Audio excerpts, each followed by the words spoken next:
tungkol naman sa invitation nila. Kung ako, hindi.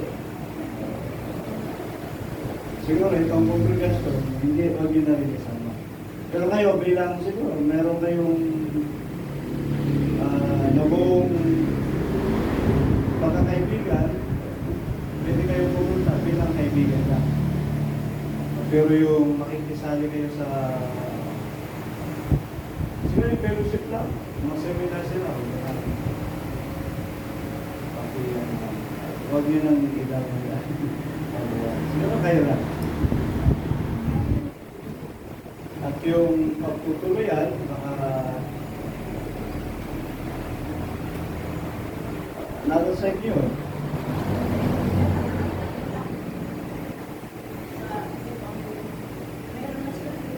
Ay, okay.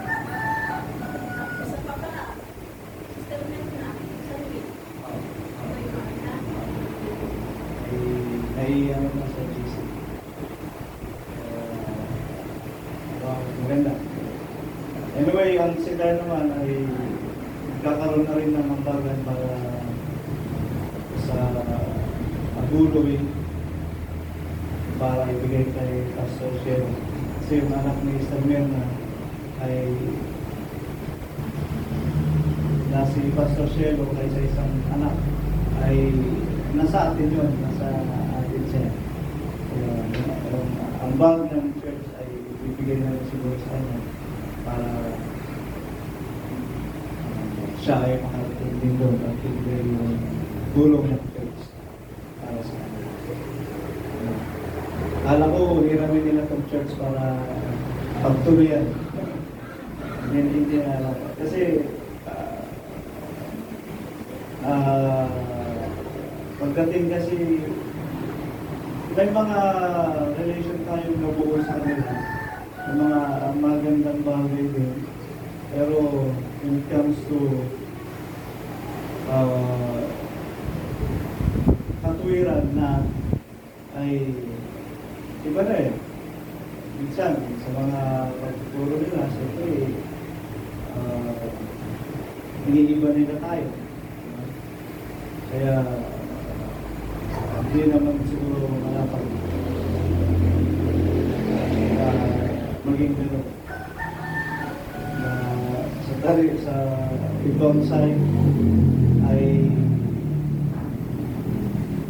kalaban natin sila, pero sa ibang side ay nagiging natin sila.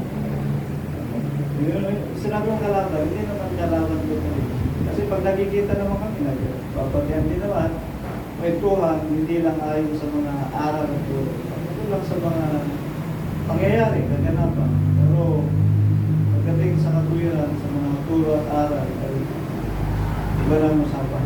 Kaya pagdating sa pananampalataya, na hindi natin pwedeng isiksik yung sarili natin sa kanila, hindi nila pwedeng isiksik yung sarili natin sa kanila. Amen. Pagpatuloy lamang nila kung doon sila lumalago, ay tayo rin ang magpapatuloy kung saan tayo lumalago ayon sa analangin din natin, Mr. Lea. Kung kamusta ang kondisyon? Nasa ospital? ICU, hindi naman. Dalangin natin ang kagaling. Ano pangalan mo? Martin. Martin. Pagalingan, pagalingan. Martin. At report ko naman, kahapon ay nagdaos ng Thanksgiving doon sa Silar. Kasi yung daan na pinagawa papuntang 23 at yung multi-purpose gym na ipinatayo doon ay tapos na, gawa na. At yun na, pinagpasalamat ng Silar community doon sa ginamit ng Panginoon para maipatayo yung building na yun. Malaki siya. Kasi yung mga basketball court na ginagawa dun sa Umingan, those undersized, maliliit malaki. Pero yung court na yun ay talagang pinasadya, pinalakihan para siguro magkasya ang mga sidarian pagkakaroon ng mga pagpupikon. At maganda ang building, naayos, puri ng Panginoon, at ang daming mga opisyalis na nakatalo. Mayor ng tayo, vice mayor ng tayo, diba? Konsehal ng Umingan, yung vice mayor ng Umingan ay hindi nakarating, pero meron tayong magandang relasyon doon sa vice mayor ng Umingan.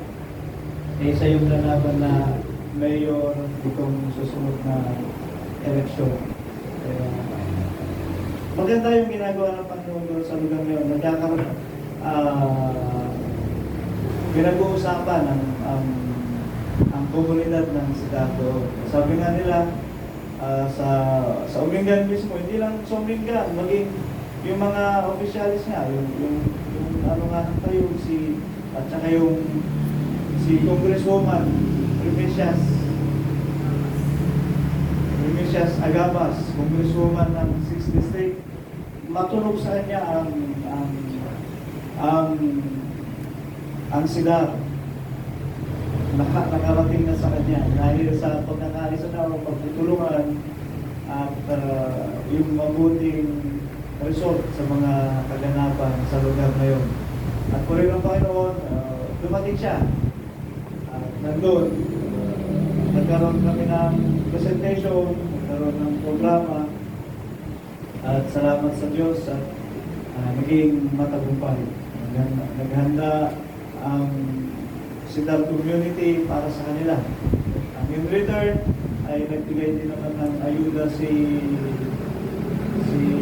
Congresswoman para sa mga komunidad ng Diaz, hindi lang Sidar. Nagbigay sa mga Sidarian, pati yung komunidad ng Diaz. Pinag-isa na niya para isang lakaran na lang.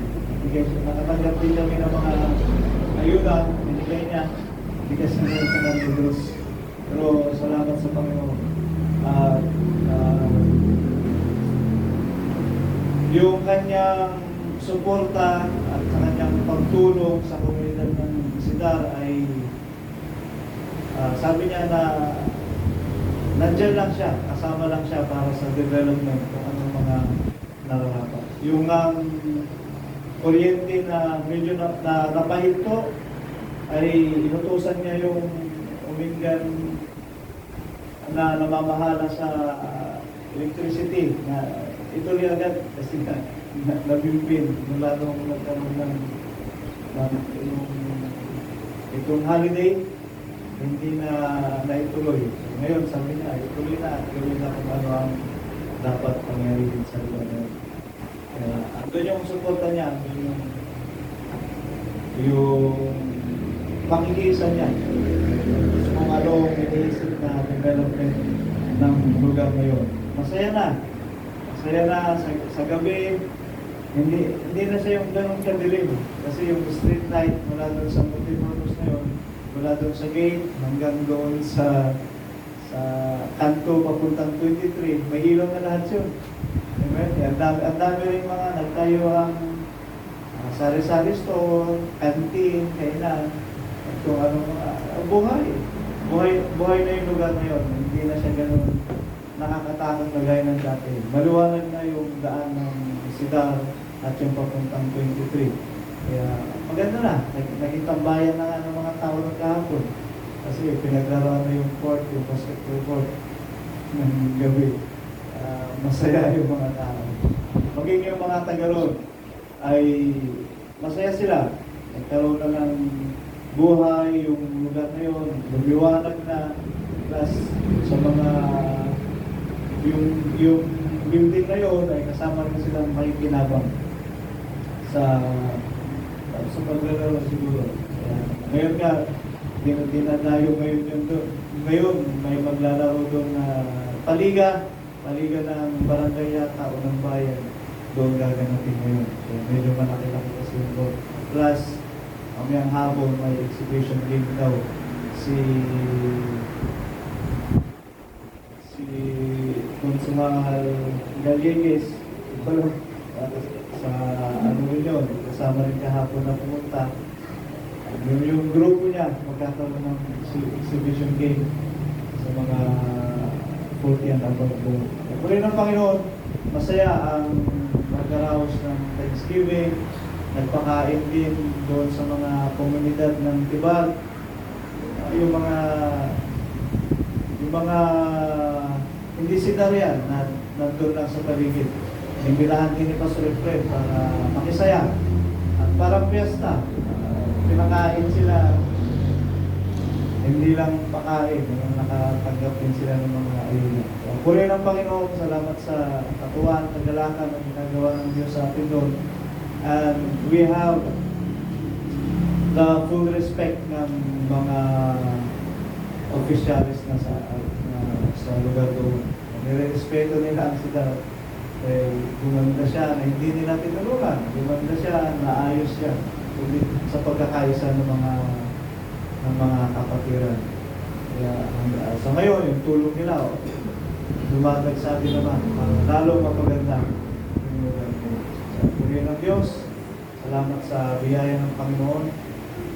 Nandun nga, nakarating mga kapatid, nagaling sa malayo, di Siha, Pastor Eden, nandun, nandun si Pastor Gerard, ay nakisa sa Thanksgiving doon sa araw kahapon. Kaya salamat sa Diyos. Puri ng Panginoon. Kasi na ba may mga patotoo? Hindi ko na kayo na-invite kasi Sabado. Sabi ko, baka busy kayo ng Sabado. Pero kung linggo yun, itinaon, mga doon tayo mag-isipan. Amen. Patotoo pa po.